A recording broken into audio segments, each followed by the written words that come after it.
And, do you drive a Range Rover? Yes. And your Labrador, double-barreled name? Jasper Archibald! This is all coming together just as I suspected, Mrs. Station. It's a new virulent strain of TB, tuberculosis Sussex aureus. Oh my God! Do not fear, Mrs. Station. There is a pioneering new combination therapy available. A love child of science, a hybrid of two industrial powerhouses, a leading pharmaceutical company, and a much-loved consumer product manufacturer. Amoxicillin Bang! Amoxicillin Bang removes 99.99999% of bacteria, leaving your lungs squeaky clean. Bang! And the bug is gone.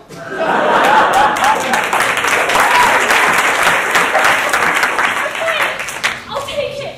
Excellent. Just take three squirts a day, and getting in your eyes, just wash it out with warm water. Okay. My other question is more of a private matter. Is that okay? Mrs. Station, in this whole doctor business, private is my favourite word.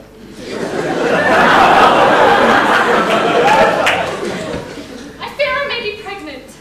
I couldn't possibly be a mother again at my age.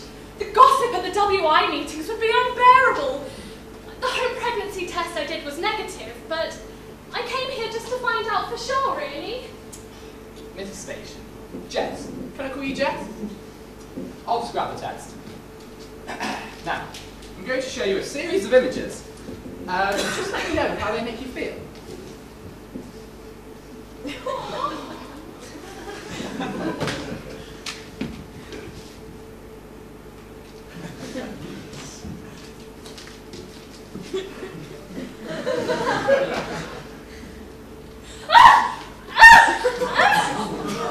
I'm not entirely sure that this is going to tell you whether I'm pregnant or not.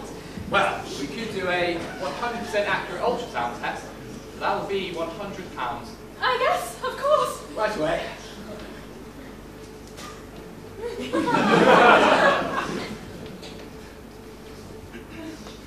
I've got some good news and some bad news. Okay. The good news is, he's one handsome baby. The bad news is, I think he's depressed. He's all curled up in a ball, shutting himself away from the world, and his eyes are full of regret. You've got a womb of gloom. This cannot be happening. First of all, congratulations on the new arrival. The first thing I do is go out and get really drunk. Little Moby Pants in there will soon cheer up after a couple of pints of tequila, and I'd address that glasses thing. Oh, why is that? Well, let's just say you're fumbling around with your glasses on the bedside table one day. Suddenly you slip and fall out of bed, landing face down. Who's going to take the impact? Your very own airbag, that's who. Sure, you'll be fine initially, but you'll end up delivering something more reminiscent of a Spanish omelette than a human baby. What can we do? Laser surgery! Right here, right now. For a fee, of course. Fine.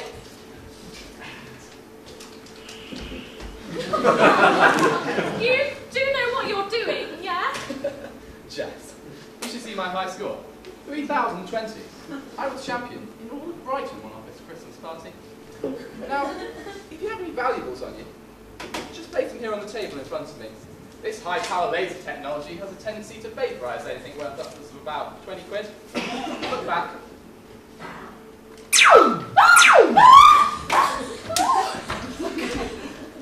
I think that's made everything worse. But surely, Jess, things are looking better now than they did even 5 seconds ago. Yeah, The improvements are instantaneous. Hey, where's my stuff? What do you mean? You didn't place any belongings here. Confusion is a common side effect. Oh, and look at that. Our time's up. You'll have to go. I'll put an invoice in the post.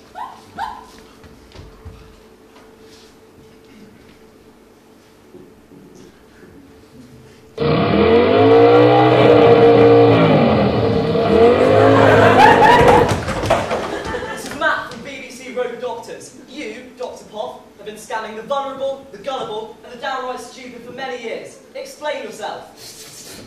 I am a qualified, registered doctor. A doctor of Sociology, more like. You're samples.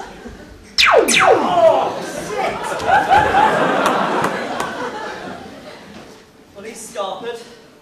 Come on, producers say we've got to go to Swansea. Oh. Yeah, there's a surgeon who for the past 6 months has been performing tonsillectomies with his cock.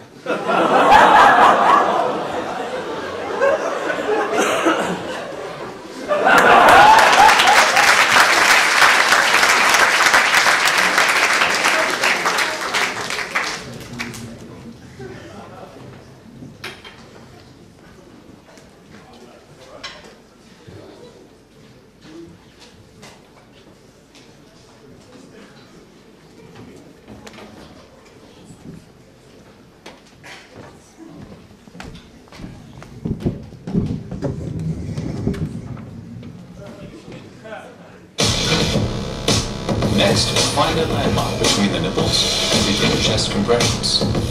Compression should be 1.5 to 2 inches deep at a rate of 100 per minute. Hi, my name is Dr. Struckhoff, and in this DVD, I'll be giving you the techniques for giving basic life support. It's important at this stage of your career to already be competent with these skills, and you know, it's always nice to be able to show off in front of the friends and family. Why not try roaming the streets of Brighton on a Wednesday night? You'll be sure to find 1 or 2 passed out students. The more practice, the better. Now, let's imagine this patient here has just collapsed. First things first, you need to check the surrounding area for danger. Sure, right now, we're in a safe environment, but you never know when you might find yourself out in the wild with bears and tigers to deal with, or in some smackhead's house with dirty needles sticking out the floor. It's important to be vigilant. And next, we need to check whether the patient is responsive.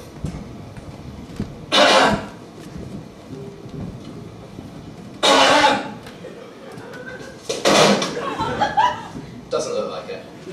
And now we're ready to move on to CPR.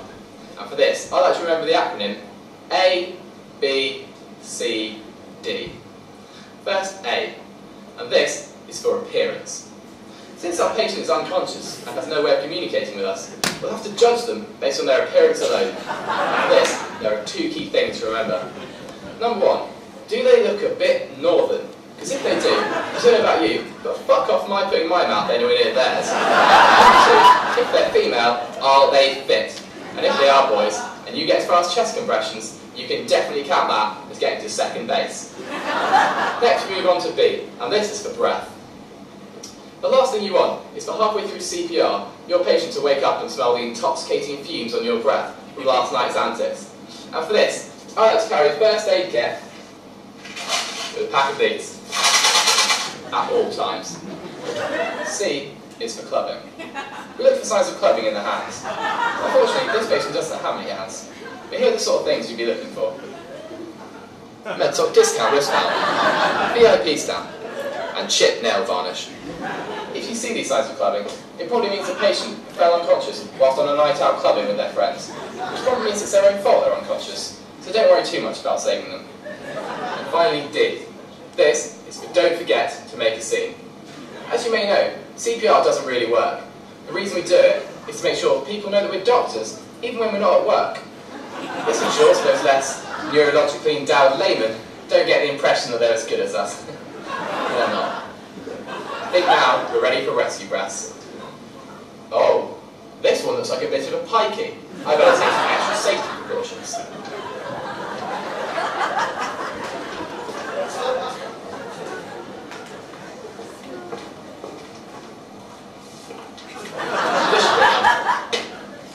When you're doing this, make sure you have all the key areas.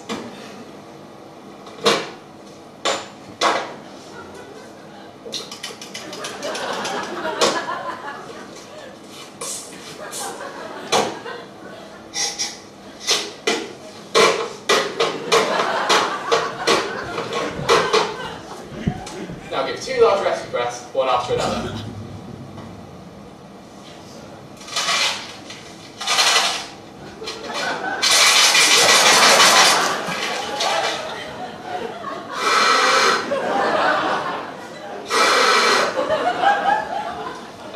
Chest compressions. Some of you may have heard it's useful to hum along to a little tune in order to keep time whilst doing this. But remember, be responsible. respectful, and always use music appropriate to the situation. Here's one that I use.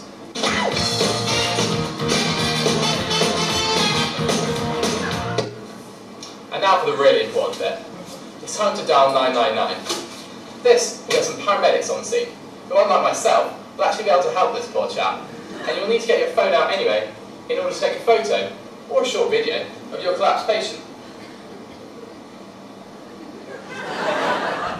Now, you just know I'm going to get some likes on Facebook for that one.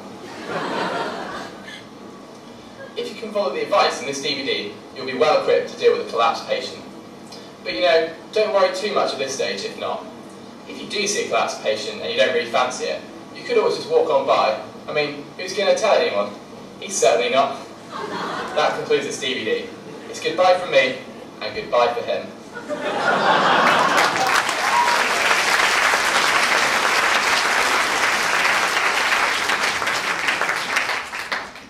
For the more academically gifted medical students, a career in secondary care awaits.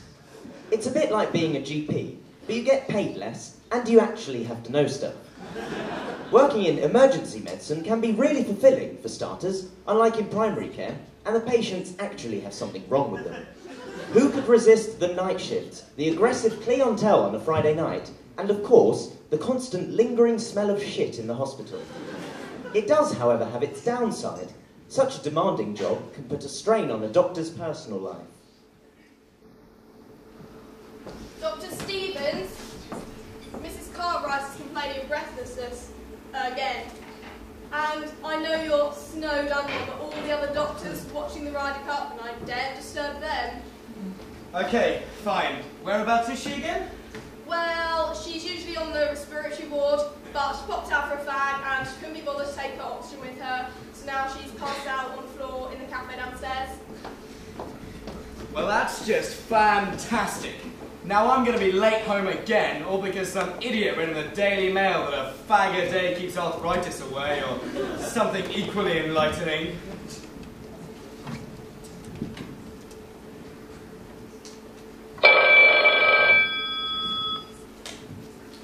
Hello? Hi, honey. Something's come up and I'm going to be late home again this evening. Look, I'm so sick of this. I mean, what is the point in us being married if we're never going to see each other? Tax benefits? To prevent the children from getting deep-seated psychological problems later in life? Just forget it. I've had enough. But wait, honey.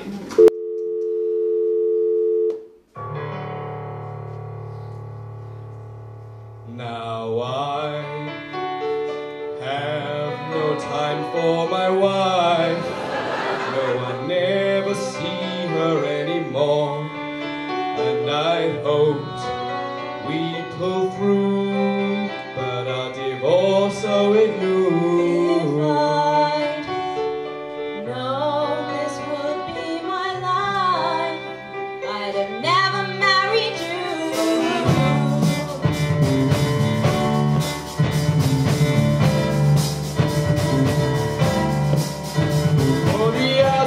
Along, and you knew this all along, don't blame me.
Now I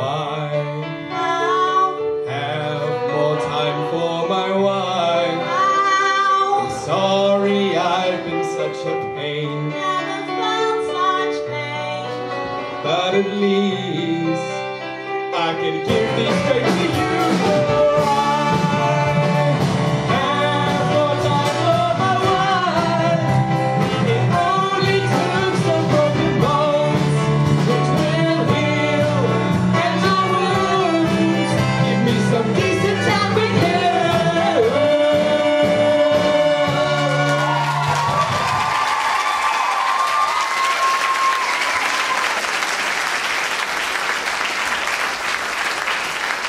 Ladies and gentlemen, there will now be a 15-minute interval.